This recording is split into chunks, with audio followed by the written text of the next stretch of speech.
Today I'm really excited because my Humira nurse is coming for the first time. Her name is Megan, and I've only spoken to her on the phone, but she sounds very nice, and I'm already very impressed with Humira and AbbVie for what they do for patients. They seem really awesome. I'm really looking forward to talking to her about how Humira gets covered, because I had a little bit of a freak out yesterday. I posted on Facebook just asking friends, like, who actually covers Humira, because I could not find an insurance company that said that they did. The one that I am looking into, because right now I'm like, might be switching insurances, I'm not sure, but the one I was looking into specifically said that they don't cover things like Humira, Remicade, Entyvio, Stelara. But then online, my friends were saying that they had that insurance and they did, or, you know, Humira did their program, and their copay was like $5. So I'm excited to talk to her about that and figure that out, because, you know, I really don't want to have to sell a kidney or my blood, or like, I don't know. I don't know what time the nurse is coming, because our appointment was at 3, but she called and said she had a cancellation, but of course I was in the shower. So I called her back and she didn't answer, but I left a message. So I just told her whatever time was fine, just give me warning, because the dogs love people and would be all over her, so I need to lock them up. Some things that I've already done to kind of prepare for the Humira, and some things that I need to do are like blood work. So I already got blood work done. They like to make sure that you haven't been exposed to tuberculosis. They do that for a lot of biologics, because if you've ever been exposed to tuberculosis and it's in your system, it can be like brought live by a biologic. If your immune system is suppressed, you know, there's nothing kind of fighting it off. So I had that done. It's called a quantiferon gold, and that came back negative, which is fantastic. Sometimes they will do something called a PPD test, where they put a little bleb or wheel of this fluid. That's Holly squeaking on a toy. They'll like inject a little bit of fluid in your arm, and then you basically look, I think it's 48 to 72 hours afterwards. If you've had a reaction to the fluid, it means that you've been exposed. All of my PPDs, though, in the past for work have been negative, so that's great. And then sometimes they'll also do a chest x-ray, just to make sure that there's nothing going on with your lungs. I also have a number of vaccines I have to go get. So I've already gotten my flu shot, because that's required by the hospital, and, you know, like, just a good idea to get. I need to get the pneumococcal one, which was something that's usually given to like older adults, but they do it for people who are on a biologic that's going to be immunosuppressed, just to make sure you don't get any of that good old pneumonia. And then they like to do something for shingles, so I'll have to see if insurance will approve that. I'm hoping they will, because I've actually already had shingles and would love, just love, to not get them again, because they blow. And then another vaccine that I have to get is the hepatitis B vaccine series. I've already gotten them, and I actually just found my records. I have them right here.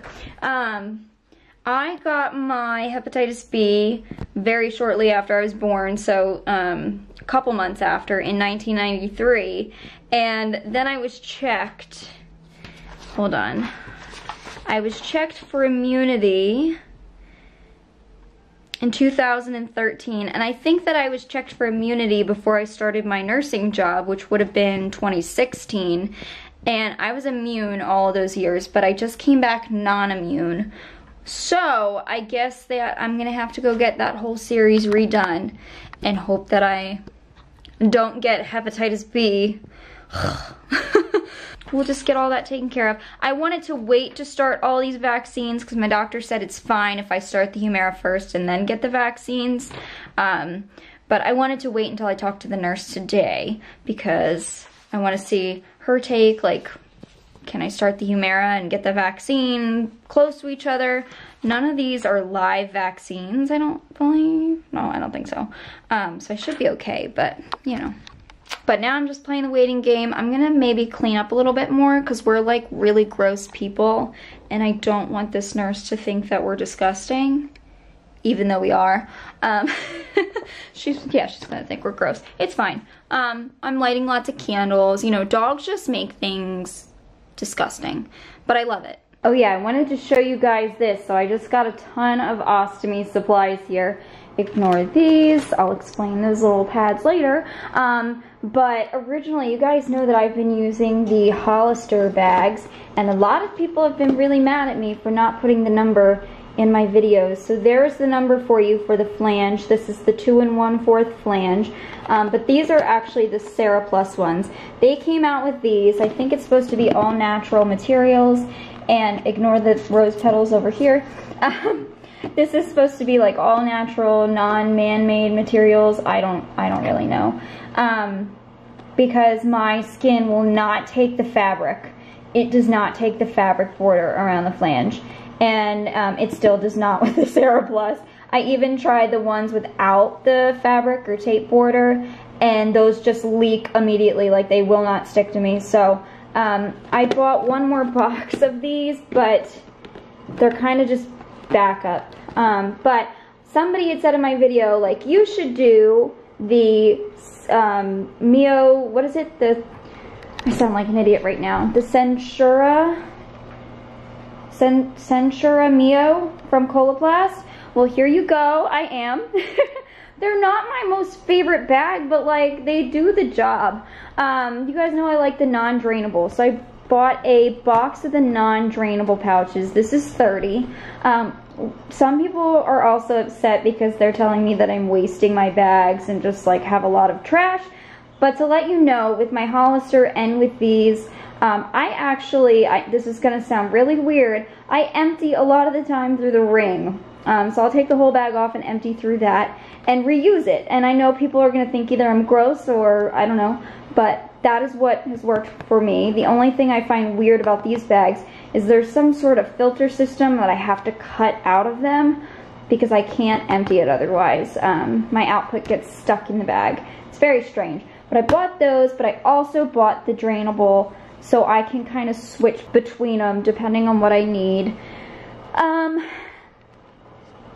I got some Adapt paste. I think these bags, you're not supposed to really use anything with them, but I am. These are just backups because these are cheaper.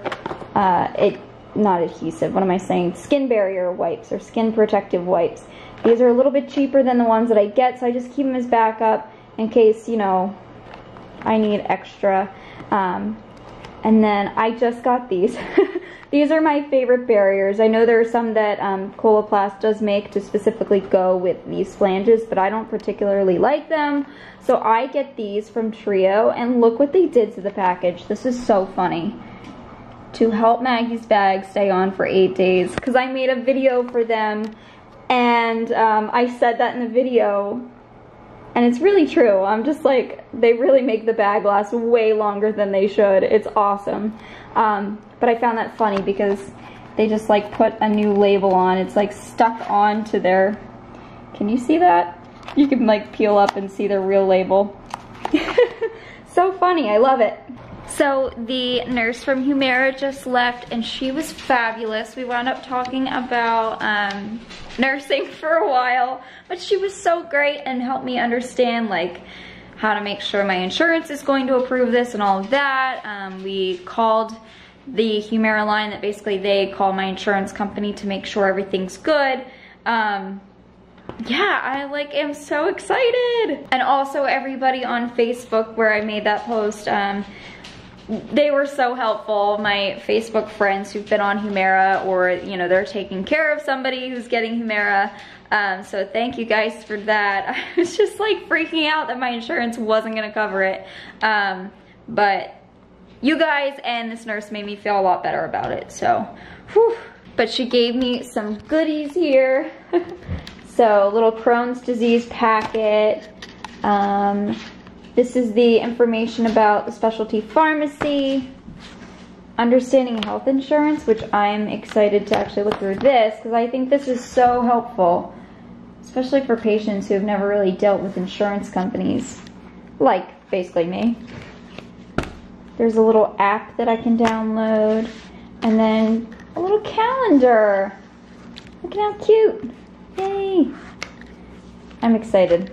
So, I'm ready to get started on this medication. I just have to wait until I hear from the specialty pharmacy. I'll check in. The nurse said I should check in probably like early next week if I haven't heard anything. She said that the prior auth thing, the prior auth process is going a lot faster nowadays, where, it used to take 2 or 3 weeks and now it's taking maybe a week.